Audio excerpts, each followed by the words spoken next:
Hello students, welcome to all of you on my YouTube channel Shukla and company.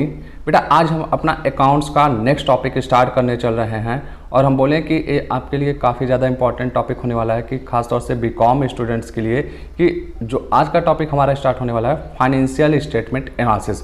यहाँ से BCom level पे complete 15 questions आते हैं। Means हम कहें कि अकाउंट्स का ये सेकंड पार्ट आपका जो होता है यहाँ से 15 क्वेश्चन बीकॉम लेवल के लिए आते हैं। और एक एमकॉम लेवल की बात करें तो जो उनका अकाउंट का सेक्शन होता है उस अकाउंट के सेक्शन में इसका मिक्सअप क्वेश्चन आता है। जैसे हम बोले cash flow statement, fund flow, working capital management, ये सारी चीज़ें यहाँ से आपको सीखने होती हैं। ठीक, तो एक चीज़ और यहाँ पे क्लियर करना चाहते हैं कि कंपनी अकाउंट में अभी हम बोले कि जो इशू ऑफ शेयर का टॉपिक था उसमें कुछ बच्चों को इश्यूज आ रहे हैं, प्रॉब्लम्स हो रहे हैं, तो उसके लिए हम आपका एक एक्स्ट्रा क्लास ले लेंगे। और उस एक्स्ट्रा क्लास में हम बोले कि कुछ चीज़ें हैं कि जो हमें और बतानी है कि जैसे हम बोले कि कंपनीज एक्ट 2013 के अकॉर्डिंग क्या क्या चेंजेस हुए हैं कि वो सारी चीज़ें हम वहाँ पे बताने वाले हैं। खास तौर से हम बोले कि री issue and forfeiture of shares पे प्रॉब्लम्स हो रही हैं आप लोगों को, तो उस प्रॉब्लम को हम सॉल्व कर देंगे।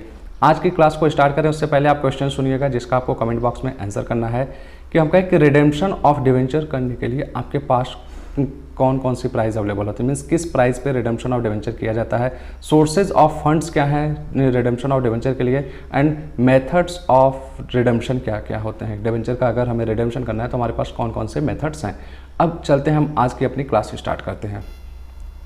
अब हम बात करें फाइनेंशियल स्टेटमेंट ऑफ कंपनीज। अगर हम फाइनेंशियल स्टेटमेंट एनालिसिस की बात करें उससे पहले हमें जानना होता है कि फाइनेंशियल स्टेटमेंट ऑफ कंपनीज होती क्या है। बेसिकली अगर हम कहें फाइनेंशियल स्टेटमेंट एनालिसिस जो किया जाता है एक कंपनीज के बारे में बात करता है, तो कंपनी के फाइनेंशियल स्टेटमेंट में हम बोलें कि जो चीज़ें आती हैं पहले हमें उनको जानना पड़ेगा। और अगर इस टॉपिक को हम बताएं कि फाइनेंशियल स्टेटमेंट ऑफ कंपनीज कहाँ पर बताया गया है तो section 2 subsection 40 of companies act 2013 में बताया गया है। अब क्या क्या चीज़ें इसमें आती हैं ध्यान दीजिएगा। Statement of profit oblique loss, balance sheet, cash flow statement, fund flow statement and explanatory notes. अब एक्सप्लानेटरी नोट्स क्या होता है आप समझिए कि अब जो न्यू कंपनीज एक्ट 2013 आ चुका है उसके अकॉर्डिंग जो बैलेंस शीट हम बनाते हैं या statement of profit and loss बनाते हैं तो उसमें क्या होता है कि हमें जो भी आइटम्स शो करने होते हैं वो उसको क्या करते हैं समरी वे में दिखाते हैं और उसका एक्सप्लेनेशन हम क्या करें कि एक्सप्लानेटरी नोट्स में उसके एक्सप्लेनेशन देते हैं। जैसे हम बोलें कि शेयर होल्डर्स की बात होती है, मीन्स पहले आप याद करिए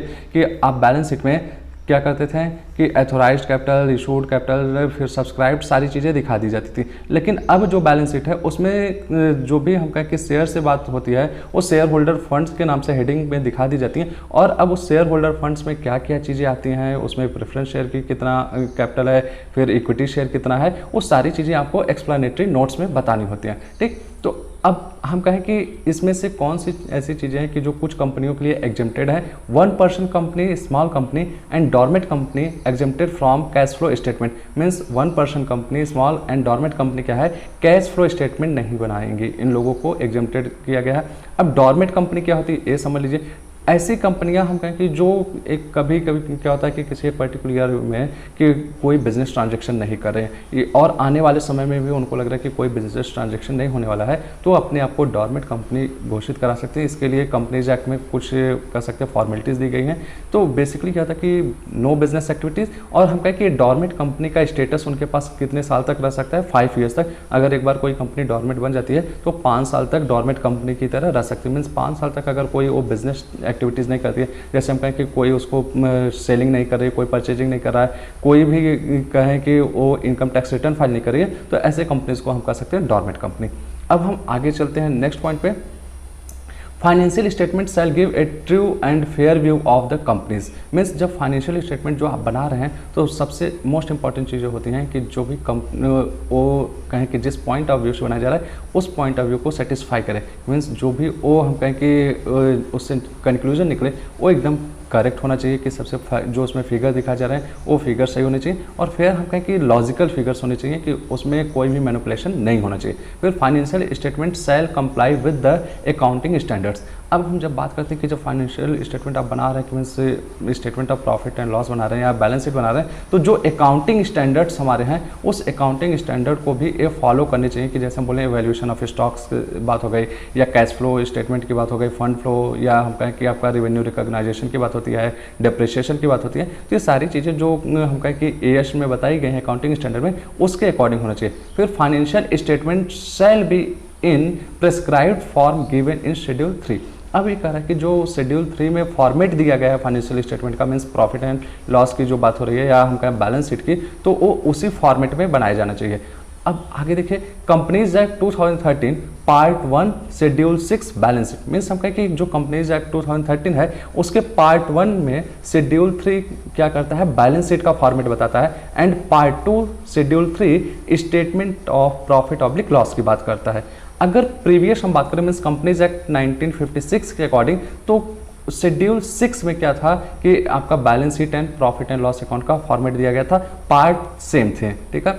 फिर नोट्स देखिएगा, एक है कि all items are same, means हम कहें कि जो अब आपका बैलेंस शीट बनाया जा रहा है या जो प्रीवियस बैलेंस शीट बनाई जाती थी उसमें जो आइटम्स दिखाए जाते थे वो आइटम्स नहीं बदले हैं, केवल इसका फॉर्मेट बदल गया। या हम कहें प्रॉफिट एंड लॉस अकाउंट जो पहले आप बनाते थे, अब जो statement of profit oblique loss बना रहे हैं वो केवल फॉर्मेट चेंज हुआ है, आइटम्स पहले भी। जैसे हम कहें कि अगर पहले सेल्स होता था तो आज के टाइम में भी सेल्स हो रहा है, बस उस सेल्स को दिखाने का तरीका बदल गया है और कुछ भी नहीं हुआ। मीन्स आइटम्स सभी अभी उसी तरीके से हैं, केवल उनको हम शो करने का नजरिया बदल दिया है। फिर बात करें, financial statements are related to past period, hence it is called historical documents. अब देखिए, जो फाइनेंशियल स्टेटमेंट्स हम बनाते हैं इसको पास्ट फैक्ट्स पे बनाते हैं, मीन्स जो हमारा पास्ट मॉनेटरी होता है, जो पास्ट ट्रांजेक्शन हुए रहते हैं उनके बेस पे हम क्या करते हैं, करंट में फाइनेंशियल स्टेटमेंट बनाते हैं, इसलिए इनको हम हिस्टोरिकल डॉक्यूमेंट्स भी बोलते हैं। तो यहाँ से आपका क्वेश्चन आता है बहुत ज़्यादा। और हम कहें कि जो ये फॉर्मेट ऑफ फाइनेंशियल स्टेटमेंट है, मीन्स कंपनी का और बैलेंस शीट की बात जो हो रहा है और statement of profit oblique loss की जो बात हो रहा है, ये इसका पार्ट या हम कहें कि शेड्यूल आप याद रखिएगा, बहुत ज़्यादा पूछा जाता है कि किस शेड्यूल में इसके फॉर्मेट दिए गए हैं, ठीक। और यहाँ पे देखिए कि जो हिस्टोरिकल डॉक्यूमेंट्स की बात आ रही है, तो आपको याद हो कि हिस्टोरिकल कॉस्ट की बात हुई थी कि अकाउंटिंग प्रिंसिपल में हम वहाँ पे आपको समझाए थे, ठीक। Express in term of money, कि जो भी फाइनेंशियल स्टेटमेंट आपके बनाए जाते हैं उसमें जो आइटम्स लिखे जाते हैं वो मॉनेटरी टर्म में लिखे जाते हैं, तो इसका भी आपका प्रिंसिपल था, एक मनी मेजरमेंट की बात है।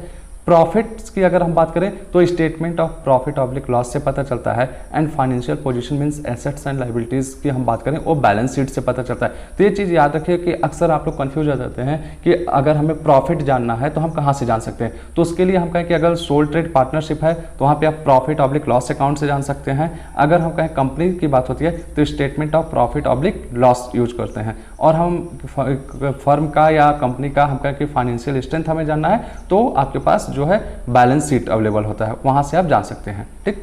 अब चलते हैं नेक्स्ट पॉइंट पे।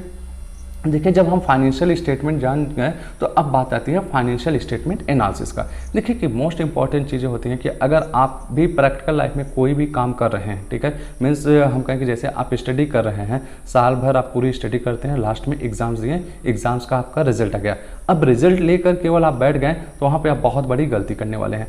आपको करना क्या चाहिए कि अपना कंपैरिजन करना चाहिए। कंपैरिजन करने का आपका दो तरीका होता है, एक खुद से अपना कंपैरिजन कीजिए, मीन्स आपका मान लीजिए इस साल 2020 का जो रिजल्ट आया उसका कंपेयर कीजिए कि 2019 का आपका रिजल्ट कैसा था, 2018 का कैसा था, क्या आपका परफॉर्मेंस इंप्रूव हुआ कि नहीं हुआ। फिर दूसरा कंपैरिजन करने का आपके पास तरीका है कि बाकी स्टूडेंट्स के रिजल्ट कैसे आए हैं, उनसे कंपेयर कीजिए, क्या उनसे आपका रिजल्ट अच्छा आया कि खराब। जैसे हम कहें कि अगर सेल्फ कंपेरिजन आप कर रहे हैं तो मान लीजिए इस साल आपका 80% आया है और पिछले साल आपका 70 आया था, उसके पहले 60 आया था, तो यहाँ पे आपको इंप्रूवमेंट दिख रहा है। दैट्स मीन्स यहाँ पे आपका कह सकते हैं कि एक अच्छी बात है कि आपने अपना परफॉर्मेंस अच्छा किया है। लेकिन अब हम कहें कि मार्केट में अब इस साल 2020 में जो रिजल्ट्स और स्टूडेंट्स के आए हैं, हम कहें उनके 99 आए हैं या 100% आए हैं, 95, अगर उनसे कंपेयर करेंगे तो उनसे आपका क्या हो रहा है, रिजल्ट खराब हो रहा है। तो यहाँ पे आपको एनालिसिस करने की जरूरत है कि ऐसा क्या हुआ कि आपका जो रिजल्ट है वो खराब हुआ। मीन्स पर्सनल ग्रोथ तो आप कर पाए लेकिन मार्केट के अकॉर्डिंग जो ग्रोथ होना चाहिए था वो ग्रोथ आप नहीं कर पाए।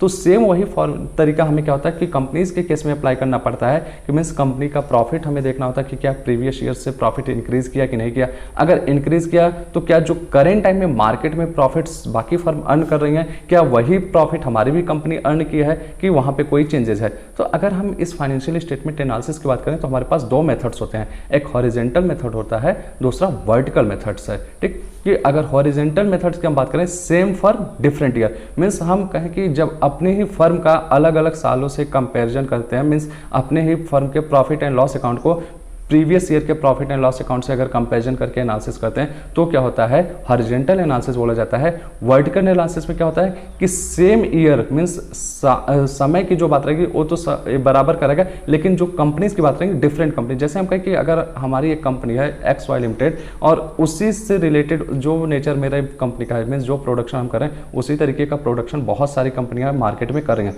तो हम उनसे जब अपना कंपेरिजन करेंगे तो हमारा वर्टिकल में आएगा। या हम कहें कि किसी एक पर्टिकुलर डेट को भी हम कंपेरिजन करते हैं अलग अलग कंपनियों से, वो भी हमारा क्या होगा, वर्टिकल एनालिसिस में आएगा। ठीक, अगर हॉरिजॉन्टल एनालिसिस की हम बात करें तो इसमें कौन कौन सी चीज़ें आती हैं, तो आपका comparative financial statement, trend analysis, fund flow statement, cash flow statement आते हैं। अगर हम वर्टिकल एनालिसिस की बात करें, कॉमन साइज स्टेटमेंट्स आपके आते हैं। अब इस चीज़ें क्या होती हैं, फिर हम कहें वर्टिकल एनालिसिस, हॉरिजॉन्टल एनालिसिस कैसे किया जाता है, इस सारी चीज़ें हम आपको आने वाले क्लासेस में एकदम डिटेल में बताने वाले हैं कि, और हम कहें कि वर्टिकल एनालिसिस या हॉरिजॉन्टल एनालिसिस को कई सारे नामों से जाना जाता है। हर चीज़ें जो इनका हम कहें कि प्रैक्टिकल क्वेश्चन कैसे सॉल्व किए जाते हैं इससे रिलेटेड, वो हम आपको नेक्स्ट क्लास में बताने वाले हैं। लास्ट में एक चीज़ हम और कहेंगे कि इस समय बहुत से बच्चे प्रेशर में आ रहे हैं, ऐसी गलती मत कीजिए। मीन्स अगर आप कभी भी कोई क्वेश्चन पास्ट ईयर का सॉल्व कर रहे हैं या कहीं से भी आप कोई मटेरियल्स पा रहे हैं, उसको पढ़ रहे हैं और आपको वो चीज़ें नहीं आ रही हैं, तो आप उससे प्रेशर में मत होइए,